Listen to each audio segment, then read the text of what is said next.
Ya wah, kalau nasihat ulama, Quran sunnah sudah tidak didengar, maka alam yang milik Allah ini akan bicara. Wahai penduduk Indonesia yang diberi iman oleh Allah, sekarang alam sudah menasihati kita 7 sebab mengapa musibah datang bertubi-tubi. Yang pertama, karena banyaknya maksiat. Surah Yasin ayat 19 yang kita baca setiap hari. Kemalangan terjadi, musibah terjadi, malapetaka terjadi karena dosa keterlaluan kalian kepada Allah. Yang kedua, karena banyaknya orang berbuat zalim. Dengarkan surah Qasas ayat 59. Kami tidak akan menghancurkan satu daerah kecuali para penduduknya banyak berbuat zalim. Anak durhaka pada orang tua, istri yang berani kepada suaminya, perampok, pembunuhan di mana-mana. Ini mengundang bala bencana. Yang ketiga, mengundang bala bencana karena kelakuan tangan-tangan manusia. Rum 41. Telah tampak kerusakan di daratan dan lautan karena tangan-tangan jahil manusia, agar mereka merasakan akibat perbuatan mereka.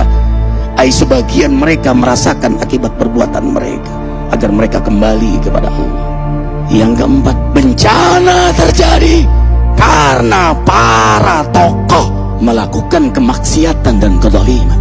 Dengarkan dengan iman, wahai penduduk Indonesia yang mulia, bila kami ingin menghancurkan suatu negeri, kami perintahkan para tokohnya untuk taat kepada Allah, tapi mereka maksiat, tapi mereka berbuat zalim, tapi mereka khianat kepadaku dan kepada makhlukku.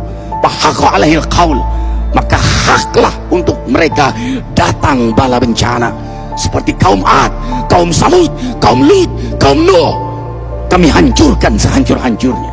Siapa tokoh itu?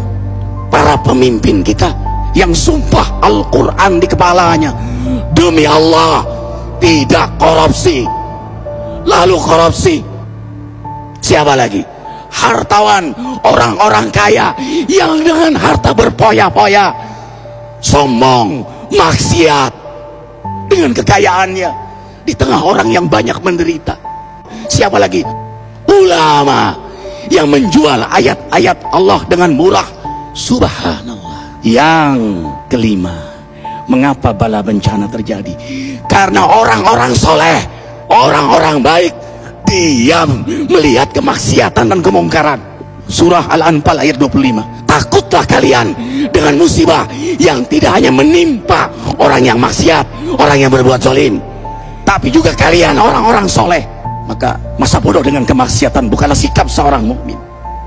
Amar ma'ruf nahi munkar adalah amal cerdas. Yang keenam, justru karena rahmat Allah, karena peringatan yang Allah hadirkan agar hadir mahkamah kesadaran kita.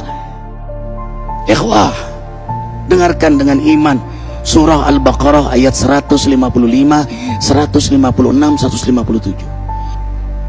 Kami pasti uji kalian dengan sesuatu yang buat kalian takut lapar, takut miskin, takut kematian. Tapi kabarkan berita gembira bagi hamba Allah yang sabar dari semua ujiannya, yang mereka berkata, sesungguhnya kami milik Allah dan sesungguhnya kami akan kembali kepada Allah. Yang terakhir, yang ketujuh, ada yang nanya, bagaimana yang maksiat yang selamat? Tenang-tenang saja. Yang berbuat zalim malah sukses. Di mana keadilannya? Allah Maha Adil. Dengarkan surah Hud ayat 15-16. Barang siapa mencari kesenangan dunia, lalu dia menghalalkan semua cara, apa kata Allah?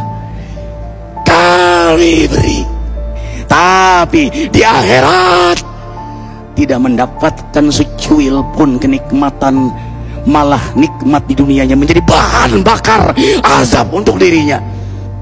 Itulah istidrat. Lalu apa sikap kita sekarang?